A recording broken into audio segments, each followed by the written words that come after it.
Ada yang ada ini? Ada Pak. Anis Pak. Ada siapa? Dia isi pulang Pak. Kamu udah pulang? Ada urusan keluarga Pak. Oke. Sebelum kita lanjut ke materi berikutnya, ada yang masih ingat? Pertemuan sebelumnya kita bahas tentang apa? Iya. Ada ingat apa? Ada ingat apa? Zul apa Zul? Ya. Apa? Tentang dia. Ada yang sudah melakukan? Kamu bahas tentang apa baru? Manfaat menghindari iya dan sum'ah. Oke, jadi anak-anak bapak semuanya, segala sesuatu di dunia ini, nah itu harta, jabatan, apa lagi? Harta, itu semua bisa kita dapat. Tapi setelah kita mencapai itu, nah itu prestasi, jabatan, harta, ada sesuatu yang tak boleh kita lakukan. Apa yang tak boleh kita lakukan?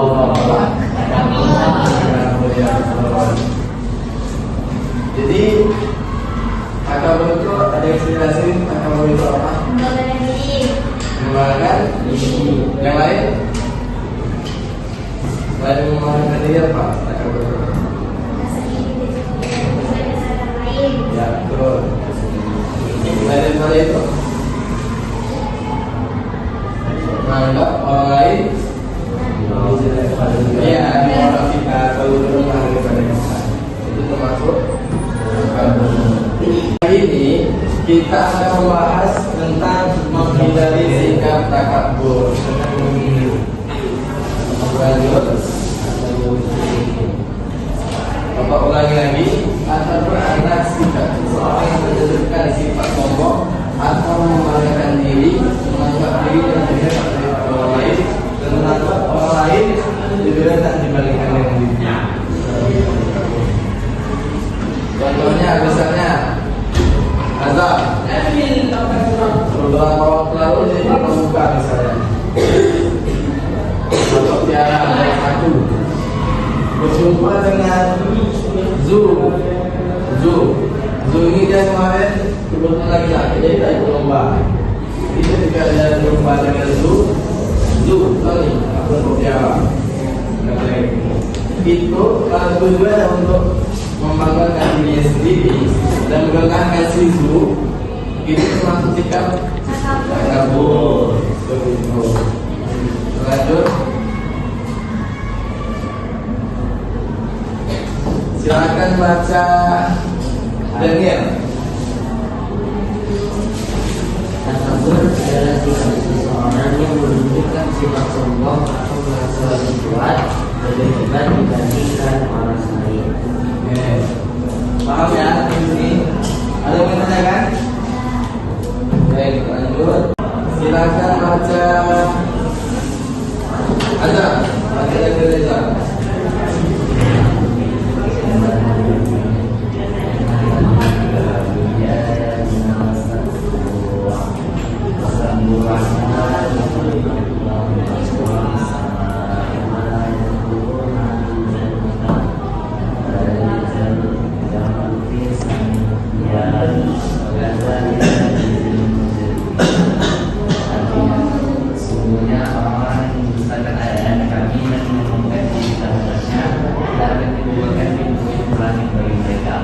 Dan mereka tidak akan masuk surga sebelum kita masuk ke dalam lubang dalam.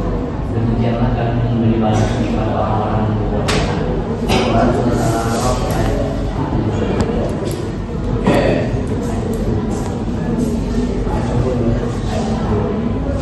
Oke, dari kandung ini dapat kita pahami bahwa orang yang menyombongkan dirinya sendiri tidak akan pernah masuk surga. Bisa masuk surga, tapi kalau pun masuk surga mungkin kan. Jadi orang sombong itu masuk surga, pasti masuk neraka. Lanjut. Silakan baca Zara.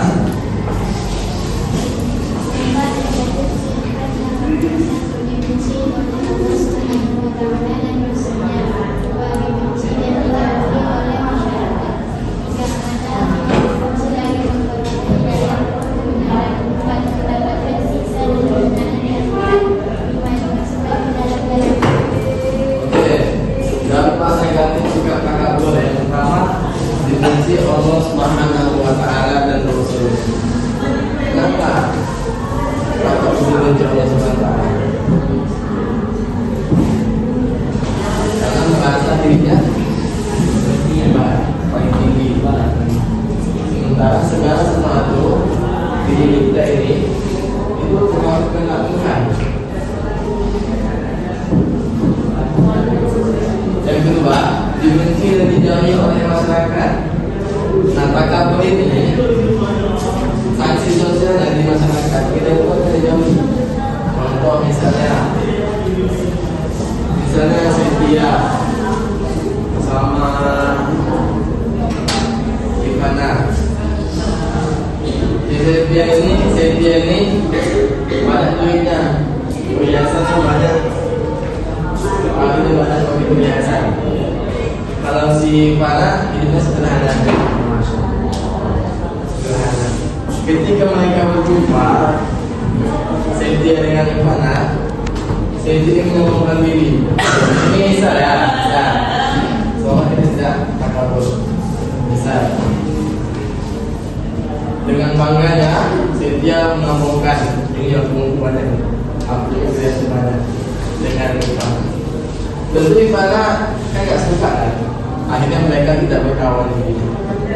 Akhirnya Ivana menjauhi Setia karena takabur. Yang ketiga, mata hatinya terkunci dari memperoleh hidayah. Itu benar. Kenapa? Ada nggak yang bisa tahu kenapa orang takabur itu hatinya dikunci, tidak bisa menerima hidayah? Ada yang tahu?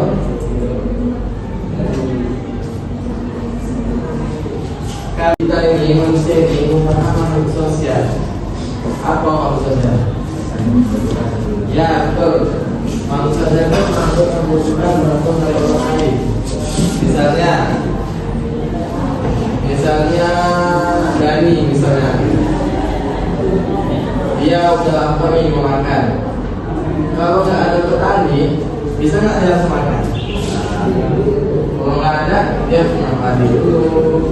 Baru luas. Lama nggak mereka punya alat lagi? Jadi kita yang membutuhkan bantu dari orang lain. Contohnya lagi, misalnya Pian misalnya dia kayak umur 6 SD. Ketika masuk nggak bisa harus sendiri. Bisa kan? Jadi sudah saya membutuhkan orang lain. Seperti itu. Kita lanjut. Yang keempat, mendapatkan siksa dan kehinaan di akhirat. Karena tadi kita bahas dalilnya tadi bahwa orang yang menyombongkan diri tidak akan pernah masuk surga. Bisa masuk surga, tapi kalau belum masuk surga, tinggal terakhir. Jadi nggak mungkin masuk surga. Kenapa yang disebut dari surga? Kenapa? Anak saya aku lebih baik daripada itu. Karena itu jangan langsung ingin dulu neraka. Betul? Betul. Lanjutkan. Dimasukkan ke dalam api neraka. Sudah pasti ya, karena soalnya firman Allah tadi seperti itu. Allah neraka. Ada yang menyangkal. Selanjutnya, silakan baca Ezra.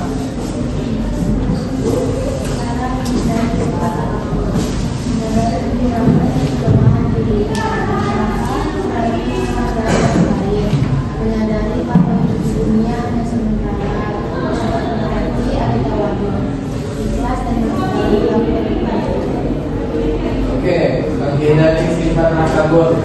Yang pertama, menyadari kekurangan dan kelemahan dirinya. Jadi, untuk menghindari sifat takabur itu, kita harus menyadari kekurangan kita, kelemahan kita, supaya apa? Supaya kita tidak merasa hebat daripada orang lain, supaya kita tidak merasa lebih daripada orang lain. Yang kedua, menyadari bahwa hidup di dunia ini hanya sementara dan memakan menghadapi tadi itu kita harus menghargai orang lain. Apapun yang dilakukan orang itu kepada kita, kita harus menghargainya. Salah satu bentuk untuk menghindari sifat takabur. Yang keempat, bersifat rendah hati. Jadi seandainya kita sudah mempunyai banyak prestasi, banyak harta, jabatan pun ada, jadi kita harus tetap rendah hati. Kenapa? Karena kalau kita bersifat takabur, orang-orang akan menjauhi kita dan Allah dan Rasulullah membenci kita dengan sifat takabur. Yang kelima, ikhlas dalam melakukan ibadah. Tentunya harus ya, walaupun ikhlas kita tampak di mata, yang tahu hanya yang beribadah dan Tuhan yang tahu ikhlas itu. Karena cerita al-ikhlas pun tidak ada kata ikhlas.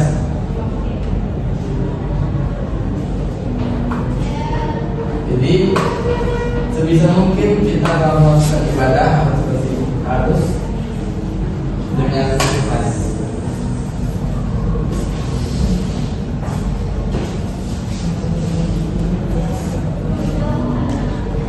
Oke, mungkin ada yang mau tanya seperti ini?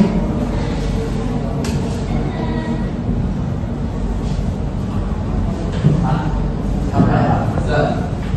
Jadi kalau misalnya kita ketemu orang yang macam rumah, apa yang harus kita lakukan, Pak? Oke, yang bagus. Ketika kita ketemu orang takabur atau sombong, apa yang harus kita lakukan?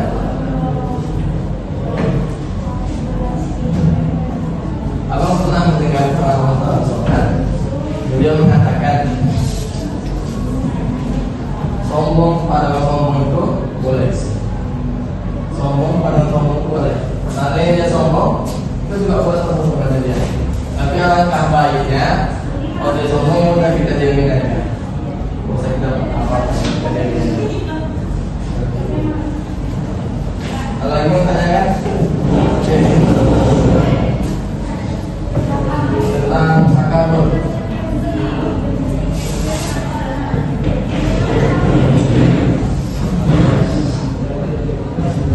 Kita lanjut. Lanjut, Pak.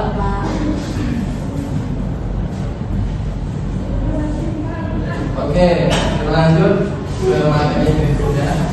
Sambung dari awal tadi, yaitu menghindari sifat hasad. Kalian tahu hasad itu apa?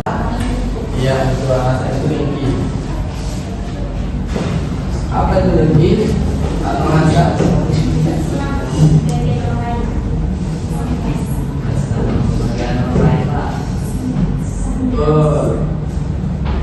Contohnya ada yang contoh.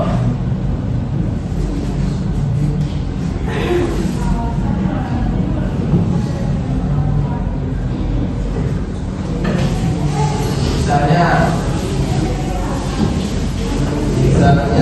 Anda misalnya dia beli kulkas baru, datang si tetangganya si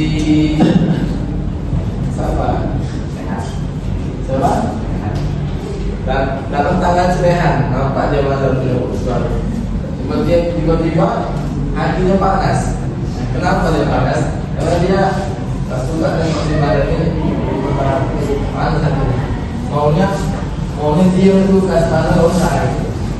Nah itu kan yang situ, itu hasad. Lanjutkan. Silahkan baca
kriteria yang hasan atau dengki?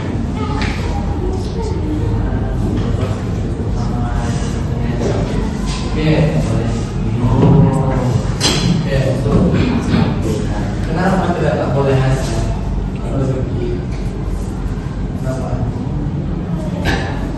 Yang pertama, kita yakini bahwa setiap manusia itu rezekinya udah ada masing-masing. Setiap manusia itu sudah dikasih akal, dengan kekuatan yang mana kita sendiri juga bisa mengusahakan sesuatu tersebut. Jika macam tidak,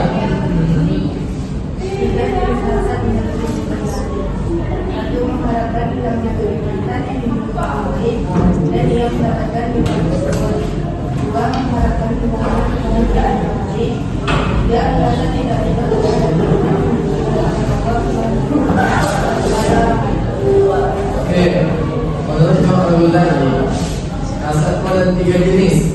Yang pertama, mengharapkan hilangnya kenikmatan yang dimiliki orang lain dan dia merasakan nikmat tersebut.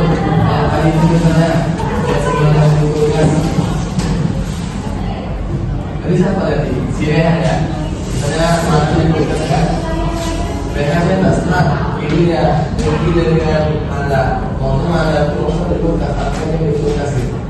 Diukurkan itu aja cuma ada. Itu termasuk contoh yang pertama ya. Jenis yang pertama. Jenis yang kedua, mengharapkan hilangnya kebahagiaan orang lain. Misalnya si Ikram misalnya, nampak dia kawannya si Pian,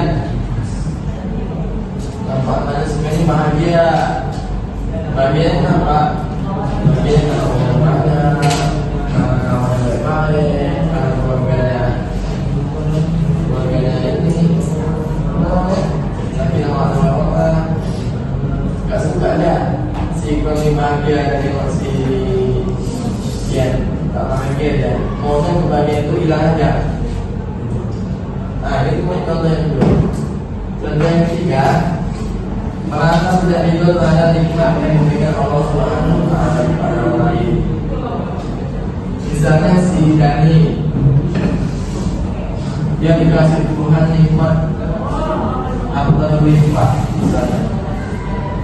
Jadi si Daniel ini nggak suka ya, mungkin ya, nggak gitu ya si apa nih jalan itu. Nah itu maksudnya yang ketiga. Dilanjutkan, silakan baca yang mana.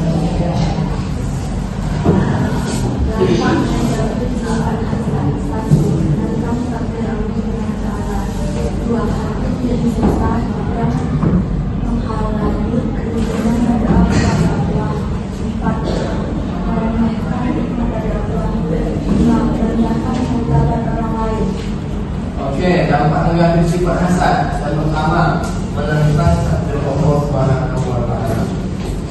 Kenapa yang menentang? Ada tadi yang pertama, si bandar di kulkas di Rehan ini tinggi.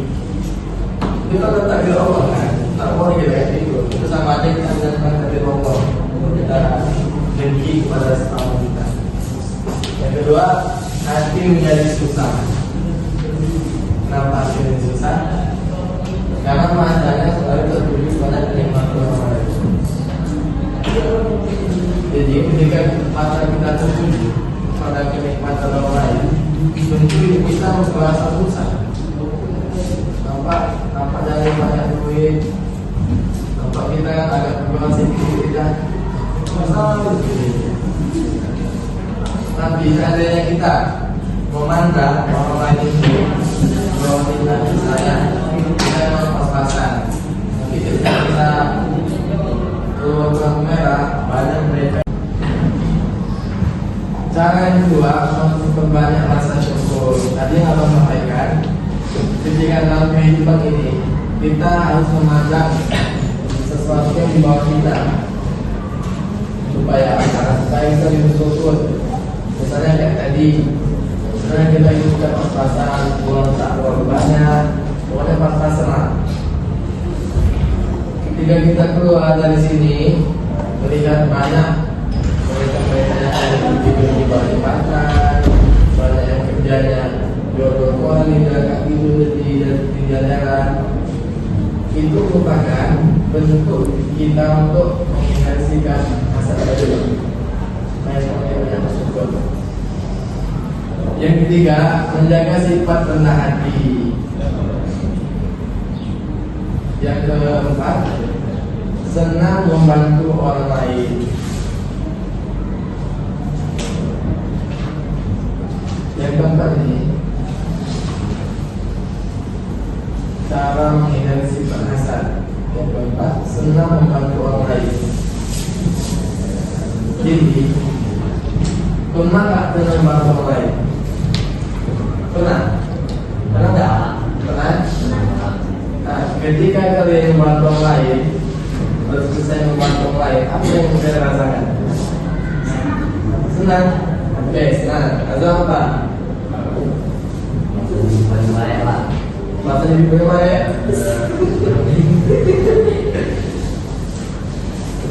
Tentunya ketika kita membantu orang lain, ketika kita sedang membantu orang lain, tentu ada perasaan puas kan? Yaitu bantu dia loh, dia pun senang membantu. Pasti ada perasaan senang di hati kita. Nah, dan itu salah satu untuk menghindari sifat hasad. Yang kelima, mempererat tali silaturahmi. Nah, untuk menghindari diri kita itu, kita harus mempererat tali silaturahmi kepada tetangga, misalnya sanak saudara, kamu dan lain sebagainya. Yang keenam, mendahulukan kepentingan umum. Jadi cara untuk menghindari hasadnya yang terakhir ini mendahulukan kepentingan umum. Oke, sampai sini kan? Misalnya mendahulukan kepentingan umum. Contohnya misalnya si siapa namanya? Ikram misalnya. Si Ikram ini kerja di mana Ikram? Namanya Ikram? Hah? Terserah. Apa? Rumah Apple misalnya.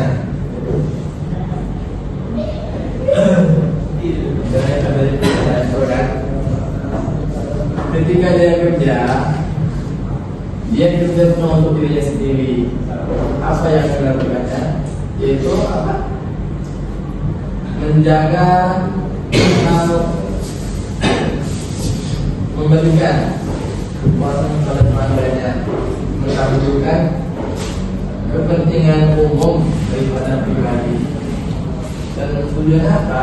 Tujuannya untuk menyenangkan orang lain dan juga memberi kepuasan kepada dirinya. Ada pertanyaan? Di sini? Kalau tidak ada, oke. Tadi kita bahas pertama tentang apa? Pertanyaannya, siapa yang bisa menyimpulkan materi tentang takabur?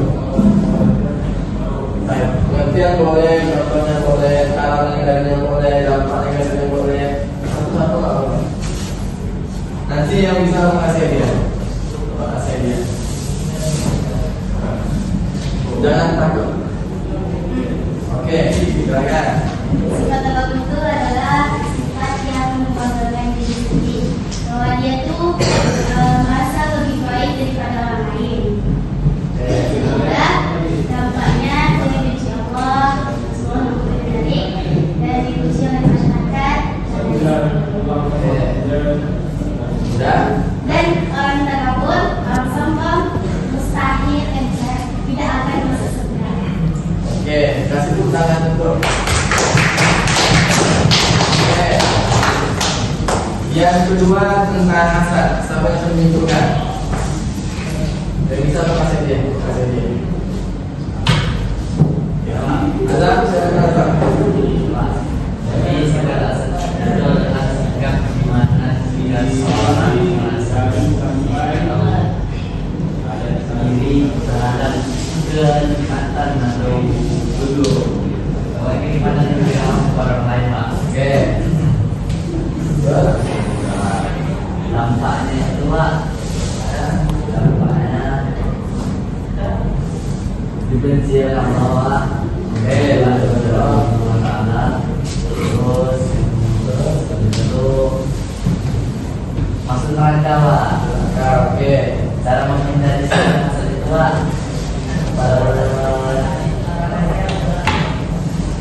Meyakini kalau setiap orang tuh punya rezeki masing-masing.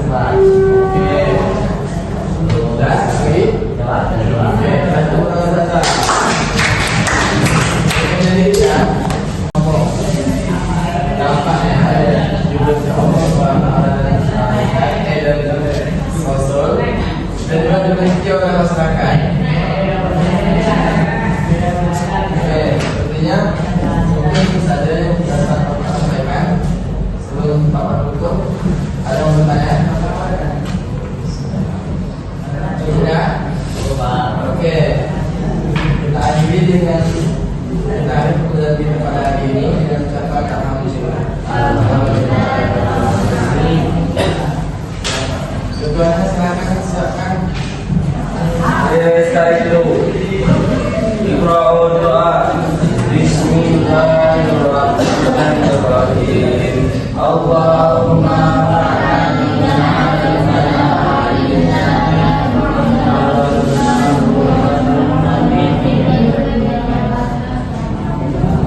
wassalamu. Assalamualaikum.